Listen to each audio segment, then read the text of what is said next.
একটু ভাবুন তো আজকে সারাদিনে কি কি করলেন।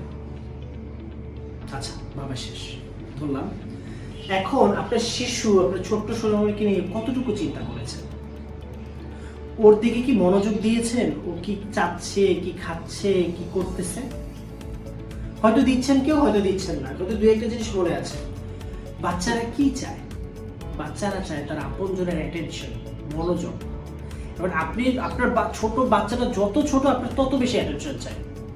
একটা বাচ্চা যখন একদম ছোট 1-2 মাস বয়স থাকে তখন ও কিন্তু মায়ের কোল ছাড়া অন্য কোথাও যেতে চায় না। কেন? আপনার অ্যাটেনশন, কারণ ওই মাকে বিশ্বাস করে। এমনকি অনেক বাচ্চা আছে বাবার কোলেও যেতে চায় না। কেন?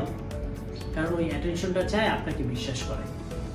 তো আপনি বাবা হন বা মা হন, আপনার ছোট্ট সোনামণিকে আপনি অ্যাটেনশন দেন। যত বেশি অ্যাটেনশন দিবেন, ও কি চাচ্ছে, ও কি করতে চাচ্ছে, ওর দিকে একটু অ্যাটেনশন দেন, ওর দিকে একটু মনোযোগ দেন, ইনশাআল্লাহ ও খুব তাড়াতাড়ি বেড়ে যাবে। আপনারা একটু অ্যাটেনশন পারে ওর লাইফটাকে আরো সুন্দরভাবে গড়ে তুলতে। তো দিবেন না? হ্যাঁ।